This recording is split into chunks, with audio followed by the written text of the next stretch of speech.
Hello everyone, welcome to उत्तम शिक्षाला YouTube channel.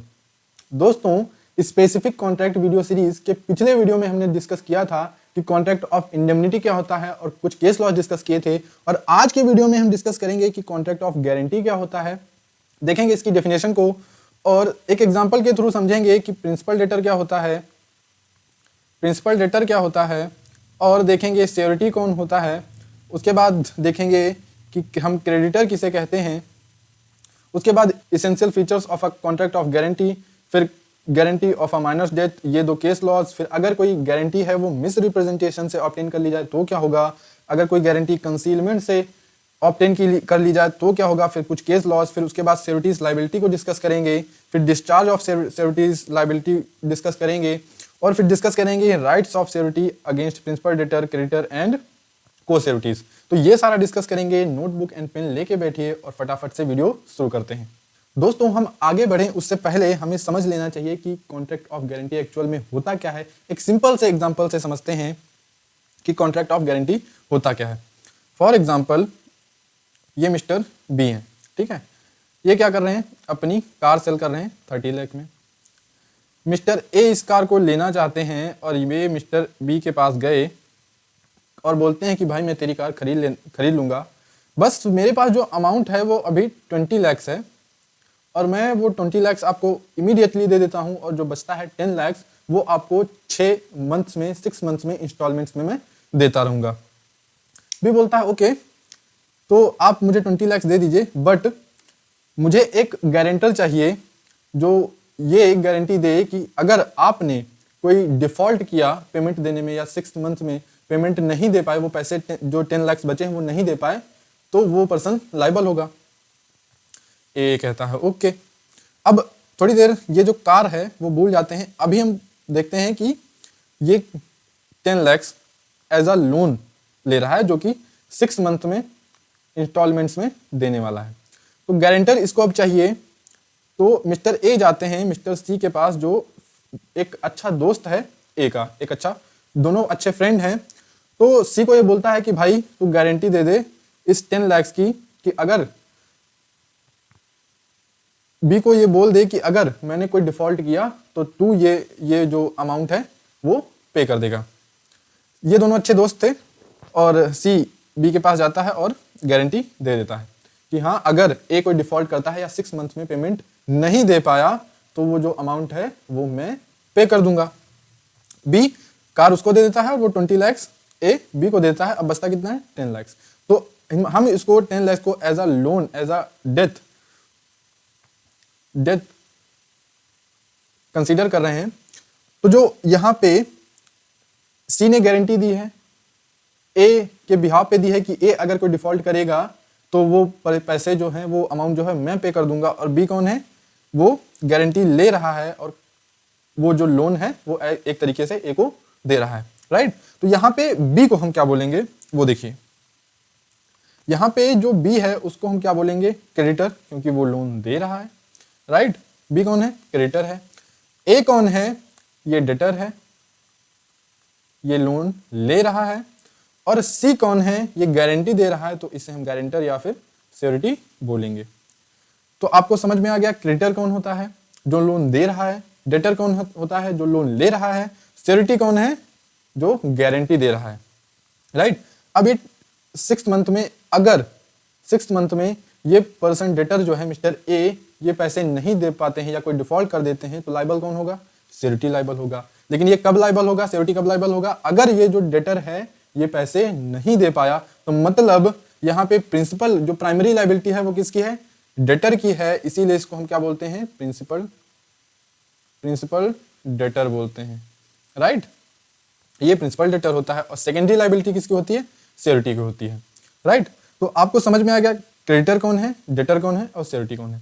अब अगर हम देखें तो यहाँ पे 3 कॉन्ट्रैक्ट्स हैं। एक तो सी और ए के बीच में है पहला, दूसरा ए एंड बी के बीच में है दूसरा कॉन्ट्रैक्ट, और तीसरा बी एंड सी के बीच में है। तो यहाँ पे नंबर ऑफ कॉन्ट्रैक्ट्स कितने होते हैं, कॉन्ट्रैक्ट ऑफ गारंटी में अगर हम देखें तो नंबर ऑफ कॉन्ट्रैक्ट्स कितने होते हैं, 3, राइट। तो 3 कॉन्ट्रैक्ट हैं। कौन से कॉन्ट्रैक्ट हैं, देखिए, अगर एक कोई पैसे ये 6 महीने में नहीं दे पाया, ये लोन नहीं दे पाया, तो लाइबिलिटी किसकी होगी? श्योरिटी की। श्योरिटी को ये अमाउंट क्रेडिटर को देना पड़ेगा, राइट। तो अगर श्योरिटी को कुछ लॉस होता है तो उसके लिए लाइबल कौन होगा? वो इंडेमनीफाई कौन करेगा? प्रिंसिपल डेटर करेगा। यानी कि डेटर की लाइबिलिटी है कि अगर श्योरिटी की कोई लॉस होता है, श्योरिटी का कोई लॉस होता है तो उसको इंडेमनीफाई कौन करेगा? इंडेमनीफाई मतलब लॉस की भरपाई करना। तो हम कह सकते हैं कि यहाँ कॉन्ट्रैक्ट ऑफ इंडेमनिटी भी होते हैं। उसी तरह से कमेंट करके आपको बताना है कि ए एंड बी और सी एंड बी के बीच में कौन से कॉन्ट्रैक्ट्स हैं, राइट। अब हमें पता चल गया 3 पार्टीज होते हैं, यानी कि ये एक ट्राईपार्टाइट कॉन्ट्रैक्ट होता है। ये जो एग्जांपल है याद रखिएगा, अभी आगे और काम आने वाला है, इतनी बातें आपको ध्यान रखनी है। उसके बाद आगे बढ़ते हैं तो जो सेक्शन 126 है वो डिफाइन करता है कि श्योरिटी कौन होता है, प्रिंसिपल डेटर कौन होता है और क्रेडिटर कौन होता है। ये हम ऑलरेडी समझ चुके हैं। और जो कॉन्ट्रैक्ट ऑफ गारंटी है वो या तो रिटन हो सकता है या ओरल भी हो सकता है। इतनी बात आई होप आपको समझ में आई होगी।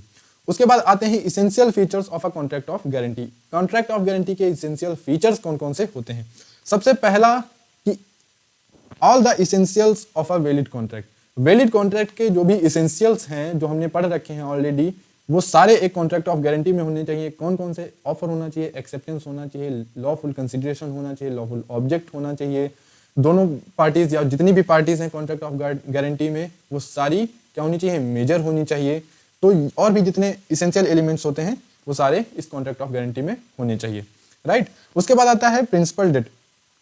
प्रिंसिपल डेट का मतलब सपोज कॉन्ट्रैक्ट ऑफ गारंटी किस लिए होता है कि अगर जो प्रिंसिपल डेटर है वो क्या है कि अगर कोई डिफॉल्ट कर देता है तब उसके लिए ही तो गारंटी दी जाती है ना। तो अगर कोई डेट या डेटर ही नहीं होगा तो गारंटी किस बात की दी जाएगी? तो प्रिंसिपल डेटर होना चाहिए किसी कॉन्ट्रैक्ट ऑफ गारंटी में। प्रिंसिपल डेट या डेटर दोनों ही होने चाहिए, राइट। तो ये भी एक इसेंशियल है, ये कोई कॉमन सेंस है। उसके बाद 127 जो है वो बात करता है consideration for guarantee. Contract of guarantee में कंसिडरेशन क्या होता है? देखो, एक तो हमने प्रिंसिपल डेटर समझा, ठीक है, एक हमने श्योरिटी देखा कौन कौन होता है, और एक हमने देखा क्रेडिटर। ये 3 पार्टीज होती हैं, राइट। क्रेडिटर लोन दे रहा है किसको? प्रिंसिपल डेटर को, ठीक है। तो प्रिंसिपल डेटर को तो ये लोन मिल गया, ठीक है। तो उसके लिए तो ये कंसिडरेशन हो गया। सपोज अगर 10 लाख का ये लोन ले रहा है तो 10 लाख प्रिंसिपल डेटर के लिए एज अ कंसिडरेशन हो गए। श्योरिटी का क्या? उसके लिए कंसिडरेशन क्या है? तो law makes it very clear कि जो भी क्रेडिटर प्रिंसिपल डेटर के लिए कर रहा है वो सब क्या है? श्योरिटी के लिए सफिशिएंट कंसिडरेशन माना जाएगा। मतलब श्योरिटी के कहने पर क्रेडिटर ने डेटर को लोन दे दिया, यही एक सफिशिएंट कंसिडरेशन माना जाएगा। किसके लिए? श्योरिटी के लिए, राइट। एनीथिंग डन और anything promise made for the benefit of the principal debtor may be sufficient consideration to the surety for giving the guarantee। Guarantee देने के लिए जो भी क्रेडिटर प्रिंसिपल डेटर या डेटर के लिए करता है वही श्योरिटी के लिए एक कह सकते हैं एक कंसिडरेशन या फिर कह लीजिए सफिशिएंट कंसिडरेशन होता है। आगे बढ़ते हैं, माइनर डेथ। देखो, अगर कोई गारंटी है माइनर की डेथ के लिए दी जाती है तो वो भी वैलिड होती है। कब? अगर कोई पर्सन है वो नोइंगली, जैसे मान लीजिए ये ए पर्सन है और ये बी कौन है? एक माइनर है। ए ये जानते हैं कि बी माइनर है, तब भी उसकी डेथ के लिए सी को गारंटी देते हैं, तो ये जो गारंटी होगी ये वैलिड होगी, ठीक है। When a minor's debt has been knowingly guaranteed the surety should be held liable for as a principal debtor himself. अब देखो, ये जो माइनर है, अब इसको तो एज अ प्रिंसिपल डेटर हम कंसीडर नहीं कर सकते। अगर कोई माइनर के लिए कोई श्योरिटी देता है तो जो श्योरिटी होता है उसी की लायबिलिटी प्राइमरी हो जाती है और उसी को हम क्या बोलते हैं? प्रिंसिपल डेटर बोलते हैं, राइट। तो आई होप आपको ये भी क्लियर हो गया होगा। उसके बाद आता है गारंटी फॉर पास्ट डेथ। देखो, जो हमने अभी डेफिनेशन पढ़ा उसमें एनीथिंग डन जो लिखा था, क्या उसमें ये as a past consideration include होता है? तो इसका जो आंसर दिया है वो इस केस लॉ ने दिया है, अवध हाई कोर्ट इन गुलाम हुसैन खान वर्सेस एम फैजान खान, ठीक है। इसमें क्या हुआ था? एक लेसी था, इस लेसी मतलब ठेकेदार, वो सर्टेन इंस्टॉलमेंट्स के बदले लीज पे देता है कुछ सम, ठीक है, कुछ मनी दे देता है कि सामने वाला पर्सन इंस्टॉलमेंट्स पे उसको वापस करता रहता। लेकिन कुछ डेज के बाद एक पर्सन आता है, मतलब सपोज करिए ये आज 2 फेब है, आज उसने अमाउंट दे दिया है और गारंटी कब दी जा रही है? 6 फेब को। मतलब आज गारंटी दे जा रही है। कहने का मतलब मैं क्या कहना चाह रहा हूँ कि जो गारंटी है वो इस पास्ट लोन के लिए दी जा रही है। एक तरीके से जो अमाउंट है वो दिया जा चुका है और अमाउंट देने के बाद 6 फेब को गारंटी दी जा रही है, यानी कि गारंटी बॉन्ड साइन किया जा रहा है। तो कोर्ट ने बोला, court held that the bond was not without consideration. जो बॉन्ड था वो विदाउट कंसिडरेशन नहीं था। ठीक है, जो पास्ट कंसिडरेशन होता है वो भी एक वैलिड कंसिडरेशन होता है। राइट, उसके बाद आगे बढ़ेंगे तो ये केस लॉ आता है, सिमिलर उसी के है। इसमें भी क्या होता है, पहले ट्रांजैक्शन हो गया था और उसके बाद गारंटी दी गई थी। तो यहां पे कोर्ट ने बोला कि past consideration is a valid consideration. ठीक है, तो दोनों एक तरीके से सिमिलर केस लॉस थे। फैक्ट्स अलग से अलग हो सकते हैं, लेकिन जो भी इसमें रूल है वो आपको याद रखना है। ठीक है, उसके बाद कोर्ट ने क्या बोला, बहुत इंपॉर्टेंट बात बोली कि अगर कोई अमाउंट है वो एडवांस फ्यूचर में या पास्ट में दिया जा चुका है या फ्यूचर में दिया जाना है, तो उसमें ये इंपॉर्टेंट नहीं है कि हर एक ट्रांजैक्शन पे, हर एक क्लॉज पे कुछ ना कुछ कंसिडरेशन होना ही चाहिए। तो ये आप और इसको डेप्थ में जाके पढ़ सकते हैं। ये केस लॉज हैं, आप याद रखिएगा। फैक्ट्स उतने इंपॉर्टेंट नहीं है, लेकिन ये जो है कि रूल आपको ये उस केस में क्या हुआ था, क्या हेल्ड हुआ था, वो याद रखना है। राइट, उसके बाद आता है past as well as future death. देखो, a guarantee for a past death as well as a future death is enforceable. कोई भी गारंटी अगर किसी पास्ट डेथ के लिए दी जा रही है या फ्यूचर में होने वाले ट्रांजैक्शन के लिए दी जा रही है तो वो वैलिड होगी। उसके बाद आता है the benefit of the principal debtor enough consideration. ये हम पहले ही समझ चुके हैं। उसके बाद ये जो केस लॉ है ये और एलोबरेट करता है, the principal debtor gets a benefit that sufficient to sustain the guarantee. अगर प्रिंसिपल डेटर को कोई लाभ मिल रहा है, तो बेनिफिट मिल रहा है, तो वही सफिशिएंट कंसिडरेशन होता है। किसके लिए? सिक्योरिटी के लिए। हम पहले ही देख चुके हैं। और ये केस था जिसमें कुछ कंपनी के डायरेक्टर्स थे, उन्होंने कंपनी की लोन के लिए क्या दिया था? सिक्योरिटी दी थी, गारंटी दी थी, लेकिन उसमें कुछ गड़बड़ हो जाने के बाद वो क्या बोलते हैं, कोर्ट को बोलते हैं, आर्ग्यू करते हैं that the company had never asked for the guarantee. और पटना हाई कोर्ट ने क्या किया, उनका जो ये आर्ग्यूमेंट था वो रिफ्यूटेड कर दिया, उनको खारिज कर दिया उस आर्ग्यूमेंट को। राइट, तो जो पास्ट कंसिडरेशन होता है वो भी वैलिड होता है और जो फ्यूचर डेथ के लिए जो भी गारंटी दी जाती है वो भी वैलिड होती है। आई होप आपको समझ में आया होगा दोस्तों। उसके बाद आता है सेक्शन 142 जो ये बोलता है guarantee obtained by miss representation is invalid. मतलब अगर कोई गारंटी है वो मिस रिप्रेजेंटेशन से ऑब्टेन की गई है तो वो क्या होगी, वो इनवैलिड होगी। कैसे? मिस रिप्रेजेंटेशन क्या होता है, जैसे कोई फॉल्स स्टेटमेंट है, उसको फॉल्स स्टेटमेंट दे देना, ठीक है, जिसकी वजह से कोई पर्सन है उसका जो है डिसीजन वो क्या हो जाए, चेंज हो जाए। नहीं समझ में आया ना? एग्जांपल देखो, ये मिस्टर ए है, ठीक है, ये मिस्टर बी है, वही एग्जांपल कंटिन्यू रखते हैं, ये सी है। सपोज करिए इनको 10 लाख लोन लेना है, किससे? सी से। 10 लाख लोन लेना है सी से। सी ने कहा कि मुझे गारंटी चाहिए, तो ए ने गारंटी दे दी। राइट, अब जब गारंटी ये देने आ रहा था तो सी को बोला कि ये ए करते क्या है, तो सी ने बोला कि ये XYZ कंपनी में डायरेक्टर की पोस्ट पे हैं, डायरेक्टर की पोस्ट पे हैं। अब सी को ये कैसे पता चला था? बी ने बताया था। बी ने क्या बताया था कि वो XYZ कंपनी में डायरेक्टर की पोस्ट पे है, लेकिन एक्चुअल में क्या था, वो प्यून था। ठीक है, वो एक कर्मचारी था इस कंपनी में। लेकिन यहाँ पे क्या हुआ है, जो सिक्योरिटी है उसे मिस रिप्रेजेंटेशन किया गया है सिक्योरिटी लेने के लिए। तो अगर सिक्योरिटी लेने के लिए कोई भी पर्सन, चाहे वो डेटर हो या फिर क्रेडिटर हो, मिस रिप्रेजेंट फैक्ट्स को करता है तो वो क्या होगा, वो गारंटी जो है इनवैलिड होगी। वहां पे जो सिक्योरिटी है वो लायबल नहीं होगा। राइट, उसके बाद आता है कंसीलमेंट। अगर कोई गारंटी है वो कंसीलमेंट से ऑब्टेन की जाए तो वो भी इनवैलिड होती है। कंसीलमेंट क्या होती है? फॉर एग्जाम्पल यहाँ पे तो फॉल्स स्टेटमेंट दे दिया गया था, लेकिन जो कंसीलमेंट है वहां पे फॉल्स स्टेटमेंट दिया नहीं जाता है। बी को पता है कि वो XYZ कंपनी में क्या है, प्यून है, और सी को भी पता है कि वो XYZ कंपनी में प्यून है। लेकिन जब ए गारंटी देने आता है तो ना ही बी बताता है कि वो प्यून है और ना ही सी बताता है कि वो प्यून है। मतलब वो एक कर्मचारी है इस कंपनी में, वो ना ही बी बताता है और ना ही सी बताता है। मतलब जो फैक्ट्स थे वो क्या किए हैं, कंसील किए गए हैं, मतलब छिपाए गए हैं। उसी तरह से जो एक कॉन्ट्रैक्ट होता है उसमें अगर कोई मटेरियल फैक्ट है उसका अगर हाइड हो जाता है, ये क्या होता है, कंसीलमेंट क्या होता है, हाइड ऑफ फैक्ट, कि अगर कोई फैक्ट हाइड किया गया है तो वो जो गारंटी है वो वैलिड नहीं होती होगी। तो यही कंसीलमेंट क्या होता है ये समझ में आ गया, मिस रिप्रेजेंटेशन क्या होता है ये समझ में आ गया। उसके बाद ये जो केस लॉ है ये बोलता है कि the defendant was invited to guarantee for the fidelity of a servant. एक डिफेंडेंट कौन है, ये है, मान लीजिए ये पर्सन बी है, इनको इनवाइट किया गया था किस लिए, कि एक सर्वेंट है उसकी जो कैरेक्टर है वो अच्छे कैरेक्टर का है, उसके लिए इन्हें इनवाइट किया गया था कि भैया आप गारंटी दे दीजिए। The employer had earlier dismissed him for the dishonesty. एक एम्प्लॉयर था इस पर्सन को, जो सर्वेंट है, इसको डिसऑनेस्टी के लिए ऑलरेडी क्या किया था, डिसमिस किया गया था इनको। लेकिन but did not disclose this fact to the security. जब गारंटी देने आया ये डिफेंडेंट तो क्या हुआ, वो जो फैक्ट था कि इन्हें डिसऑनेस्टी के लिए ऑलरेडी क्या किया गया था, डिसमिस किया जा चुका है एक बार, ये फैक्ट डिस्क्लोज नहीं किया गया था। डिस्क्लोज नहीं किया गया, देखिए यहाँ पे एक फैक्ट था वो डिस्क्लोज नहीं किया था, तो हमने क्या कह दिया, कंसीलमेंट। मतलब यहाँ पे भी कंसीलमेंट हो रही है, ठीक है। The servant committed another embezzlement, उसने कुछ और इसी तरह का कार्य किया, ठीक है, डिसऑनेस्टली। तो the security was not held liable, जो सिक्योरिटी था वो इस केस में लाइबल नहीं हुआ। क्यों नहीं लाइबल हुआ, क्योंकि जो गारंटी है वो कंसीलमेंट से ली गई थी, कुछ फैक्ट्स जो है वो हाइड किए गए थे, राइट। तो आई होप आपको ये केस भी समझ में आया होगा। उसके बाद आता है types of guarantee.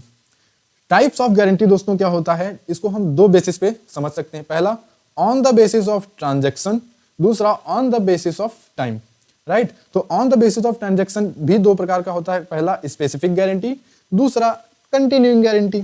Continuing guarantee कहां पे डिफाइन कर रखा है, सेक्शन 129 में डिफाइन किया गया है। कहां, किस एक्ट के, इंडियन कॉन्ट्रैक्ट एक्ट 1872 में। देखो दोस्तों, जो स्पेसिफिक गारंटी होती है वो कैसी होती है, एक सिंगल ट्रांजैक्शन के लिए होती है। जैसे जो हमारा एग्जांपल था ये वाला, यहाँ पे एक सिंगल ट्रांजैक्शन हो रहा था, तो हम क्या कहेंगे, यहाँ पे एक स्पेसिफिक ट्रांजैक्शन के लिए गारंटी दी जा रही है, राइट। अब सपोज करिए कि ये पर्सन बी है और ये एक सी है, यहाँ पे एक शोरूम है सी का, ठीक है, शोरूम है। ए आते हैं और सी को बोलते हैं कि मैं बी के लिए गारंटी देता हूं कि अगले 10 ट्रांजैक्शन जो होंगे, 10 ट्रांजैक्शन जो है उनकी मैं गारंटी ले रहा हूं। तो बी अब इस सी से जो भी लोन लेगा 10 ट्रांजैक्शन तक वो क्या होंगे, वो इस सिक्योरिटी के द्वारा वैलिड होंगे। और ये क्या होगा, यहाँ पे देखिए एक सीरीज ऑफ ट्रांजैक्शन होगी, 10 ट्रांजैक्शन होंगे मतलब एक सीरीज ऑफ ट्रांजैक्शन होंगे। यहाँ पे एक सीरीज ऑफ ट्रांजैक्शन हो रही है, तो हम क्या कहेंगे, ये कंटिन्यूइंग गारंटी होती है। और कंटिन्यूइंग गारंटी एक टाइम पे भी हो सकती है कि अगर ये ए बोल दे सी को कि 6 महीने तक बी जो भी ट्रांजैक्शन करेगा उनकी गारंटी मैं लेता हूं, तो 6 महीने तक की जितने भी गारंटी होंगे वो उसकी गारंटर कौन होगा, ये मिस्टर ए होंगे। और इसी को हम कंटिन्यूइंग गारंटी कहते हैं, जो एक सीरीज ऑफ ट्रांजैक्शन या किसी एक टाइम तक की होते हैं, राइट। उसके बाद on the basis of time, ये भी दो प्रकार के होते हैं, एक तो रेट्रोस्पेक्टिव गारंटी, दूसरा प्रोस्पेक्टिव गारंटी। रेट्रोस्पेक्टिव गारंटी क्या होता है, फॉर द पास्ट डेथ। अभी पीछे हमने देखा कि जो कंसिडरेशन होता है वो पास्ट हो सकता है, उसी तरह से डेथ होता है वो भी पास्ट हो सकता है। कैसे, फॉर एग्जाम्पल जो ट्रांजैक्शन हुआ था लोन का वो कब हुआ, लोन जैसे जो बी है वो किसके पास गया, सी के पास गया लोन लेने के लिए। गारंटर कौन है, ए गारंटर है, ए ने गारंटी देना है, ठीक है। लेकिन ए ने गारंटी, अभी यहाँ पे गारंटी का कोई सीन नहीं है। बी ने सी से लोन ले लिया, कितना, 10 लाख का लोन ले लिया है, और जिस दिन लोन लिया उस दिन था 2 फेब, ठीक है। तो लोन ले लिया, उसके बाद जब इस लोन को भरपाई करने का टाइम आया, लोन देने का, वापस करने का टाइम आया बी के द्वारा सी को, तब क्या हुआ, वो नहीं दे पाया। अब सी ने क्या कहा कि अब मुझे गारंटी चाहिए कि अगले डेट पे, अगले ड्यू डेट पे आप मुझे ये पैसा लौटा देंगे। तो यहाँ पे अब सपोज करिए 10 मार्च को किसकी एंट्री हुई, मिस्टर ए की एंट्री होती है, और कहते हैं कि अब जो होगा, अगर जो पर्सन बी है वो ये 10 लाख से नहीं वापस लौटा पाया तो उसके लिए गिल्टी कौन होगा, मैं हूँगा, मैं लाइबल हूँगा, क्योंकि सिक्योरिटी मैं दे रहा हूँ। अगर वो कोई डिफॉल्ट करता है तो पैसे आपके मैं वापस करूँगा, ठीक है। तो यहाँ पे देखिए ट्रांजैक्शन पहले हो चुका था, गारंटी बाद में दी गई है, तो यानी कि जो पास्ट में डेथ ये 10 लाख पहले लिए जा चुके थे, गारंटी बाद में दी गई थी, तो इसे हम क्या कहते हैं, रेट्रोस्पेक्टिव गारंटी। और प्रोस्पेक्टिव गारंटी कब कहेंगे, जब फ्यूचर में गारंटी, फ्यूचर के लिए गारंटी देनी हो। जैसे कि आज 2 फेब है और गारंटी ए सी को गारंटी दे रहा है कि 2 फेब से लेके 10 मार्च तक जो भी ट्रांजैक्शन होंगे उसकी गारंटी मैं देता हूं। तो गारंटी जो ट्रांजैक्शन क्या है वो फ्यूचर में होने वाले हैं, फ्यूचर में ट्रांजैक्शन होने वाले हैं, तो उसे हम क्या कहेंगे, प्रोस्पेक्टिव गारंटी बोलेंगे, राइट। तो आई होप आपको टाइप्स ऑफ गारंटी समझ आए होंगे। नेक्स्ट हमारा जो आता है वो आता है section 128 surety's liability. Surety's liability क्या कहता है, the liability of the surety is coextensive with that the principal debtor unless otherwise provided by the contract. देखो जो श्योरिटी की लायबिलिटी होती है वो कैसी होती है, को एक्सटेंसिव होती है।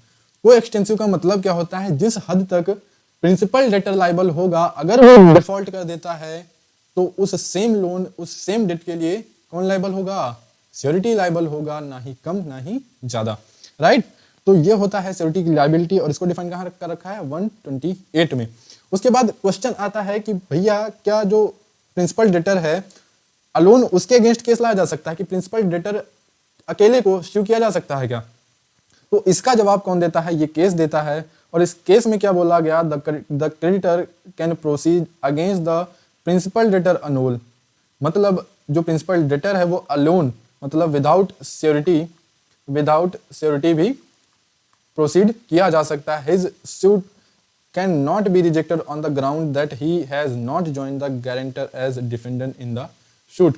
मतलब उसकी जो ये सूट है वो इस बात पे रिजेक्ट नहीं किया जाएगा कि उसने गारंटर को ज्वाइन नहीं किया गया। मतलब प्रिंसिपल डेटर अलोन के अगेंस्ट भी केस फाइल किया जा सकता है। उसी तरह जो श्योरिटी है उसके अगेंस्ट भी केस फाइल किया जा सकता है। कैसे, a suit against the surety without even impleading the principal debtor has been held be maintainable. ये केस है वो बताता है कि जो श्योरिटी है उसके अगेंस्ट भी अकेले, मतलब विदाउट प्रिंसिपल डेटर श्योरिटी के अगेंस्ट भी ये केस फाइल किया जा सकता है कुछ सर्कमस्टांसेस या कुछ केसेस में। जैसे ये जो केस था इसमें क्या हुआ था, जो क्रेडिटर था उसने एक एफिडेविट में ये सफिशिएंट रीजन दे दिए कि क्यों वो सिर्फ प्रिंसिपल डेटर के अगेंस्ट या श्योरिटी के अगेंस्ट केस फाइल कर रहा है। प्रिंसिपल डेटर मतलब इधर प्रिंसिपल डेटर के अंडर केस फाइल कर रहा है, और श्योरिटी मतलब कहने का है कि श्योरिटी के अगेंस्ट भी केस फाइल किया जा सकता है अलोन, एंड प्रिंसिपल डेटर के अलोन भी केस फाइल किया जा सकता है। उसके बाद आता है surety's right to limit his liability और मेक इट कंडीशनल। देखो जो श्योरिटी की लायबिलिटी होती है वो क्या होता है, कंडीशनल भी हो सकती है, उसको लिमिट भी किया जा सकता है। कौन कर सकता है, श्योरिटी खुद। देखो अगर श्योरिटी ये बोल देता है कि मैं सिर्फ 1 मंथ के अंदर जितने भी ट्रांजेक्शन होंगे उसी की गारंटी दे रहा हूं, तो क्या होगा, वो एक लिमिट कर रहा है। कंडीशनल का मतलब क्या होता है, अगर श्योरिटी ये बोल दे कि मुझे अगर कोई को भी ज्वाइन करेगा तभी मैं इसको श्योरिटी दे पाऊंगा।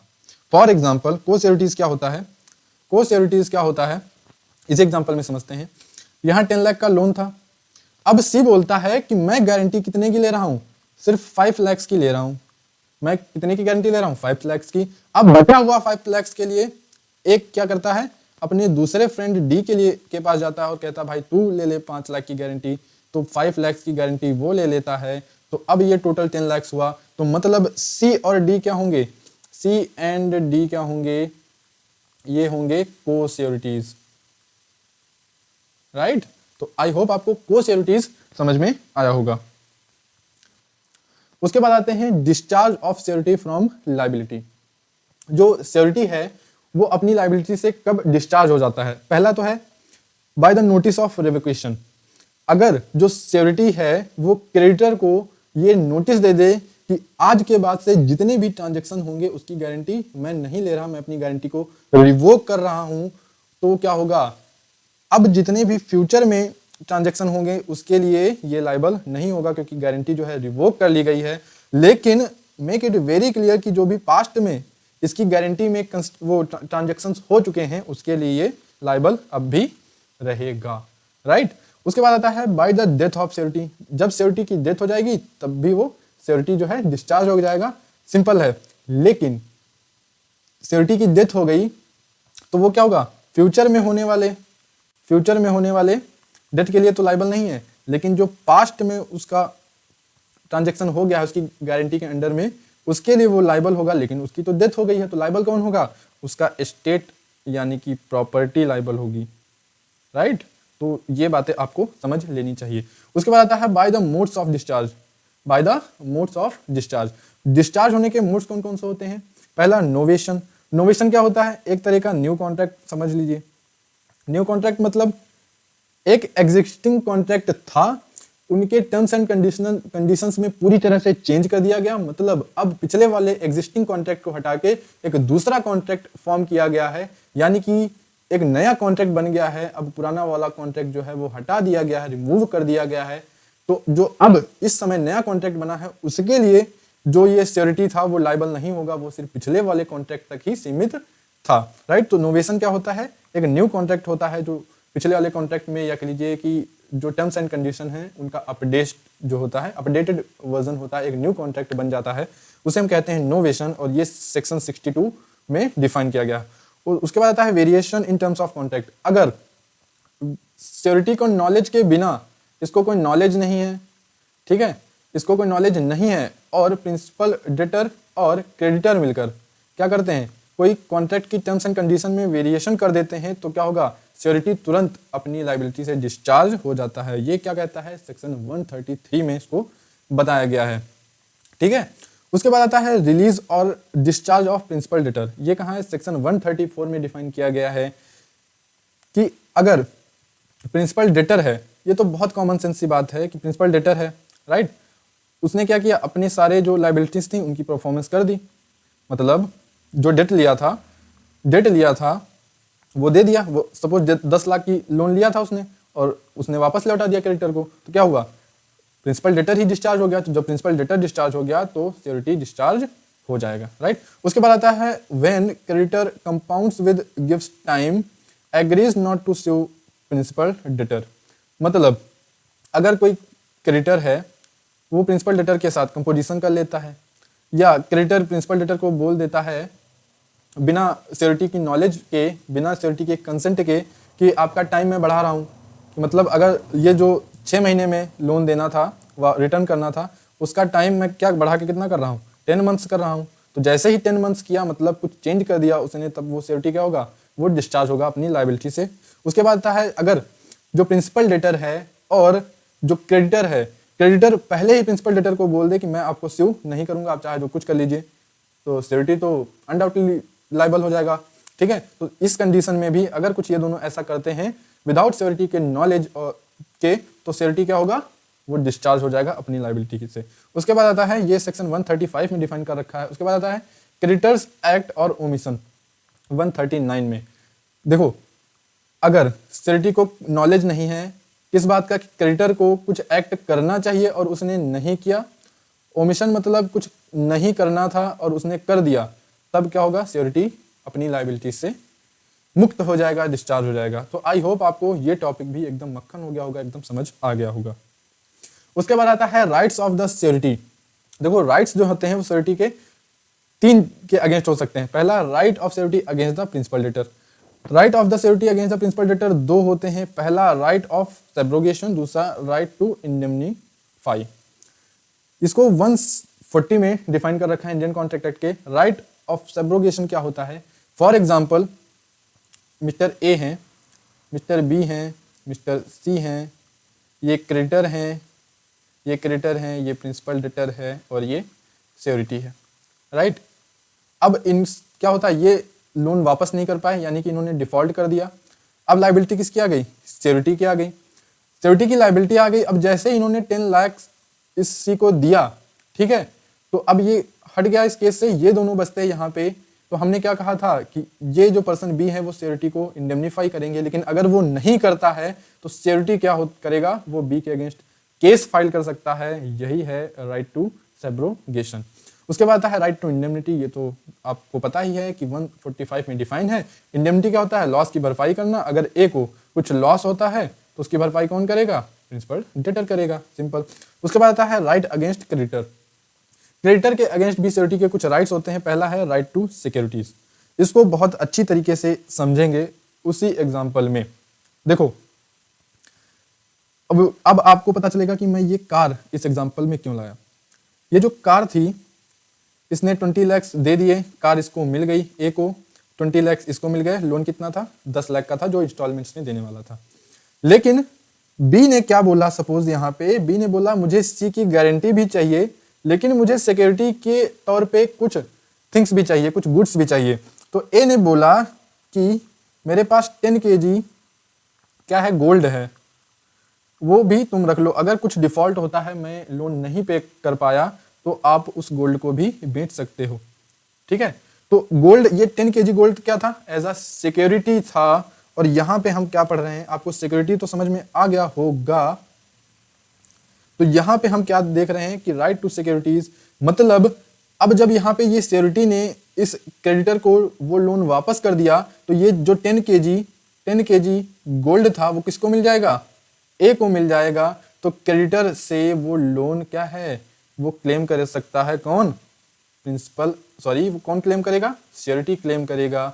वो 10 kg गोल्ड क्लेम कर सकता है क्रेडिटर से, कौन, सिक्योरिटी, राइट। उसके बाद आता है right to claim set offs, अगर कोई सेट ऑप्स हैं तो वो भी वो क्लेम कर सकता है। राइट टू सिक्योरिटीज ये कहाँ पे डिफाइन है, 141 सेक्शन में। उसके बाद आता है राइट अगेंस्ट द को सिक्योरिटीज। को सिक्योरिटीज आपको पता है कौन से होते हैं, यहाँ पे पिछले एग्जाम्पल में सी और डी को सिक्योरिटीज थे, 5 लाख ये गारंटी दे रहा था, 5 लाख की ये गारंटी दे रहा था। तो यहाँ पे राइट्स क्या होंगे, security is liable to contribute equally. Suppose B ने कुछ डिफॉल्ट कर दिया, तो जो को सिक्योरिटीज हैं ये ए और डी, वो दोनों इक्वली लायबल होंगे। 5 लाख ये दे रहा होगा, 5 लाख ये दे रहा होगा। ठीक है, तो ये 146 में डिफाइंड है। उसके बाद आता है right to share securities. Right to share securities, यहाँ पे देखिए क्रेडिटर से इसने सिक्योरिटीज को लिया, ठीक है, ये 10 kg का जो सोना था एज अ सिक्योरिटी बी ने सी को दिया था क्रेडिटर को। जब सिक्योरिटी ने इस पैसे को 10 लाख को सी को दे दिया, तो ये सोना कौन ले लेगा, सिक्योरिटी ले लेगा। अब ये जो ना सोना सिक्योरिटी ले लेगा, अगर सिक्योरिटी दो हैं डी एंड ए, तो वो जो सोना है 10 किलो वो कौन लेंगे, दोनों डिवाइड करेंगे, दोनों शेयर करेंगे। कितना कितना करेंगे, वो कौन कितना अमाउंट दे रहा है उस हिसाब से करेंगे, राइट। तो राइट टू शेयर सिक्योरिटीज भी को सिक्योरिटीज के अगेंस्ट सिक्योरिटी का एक राइट होता है। तो दोस्तों आज के वीडियो में इतना ही।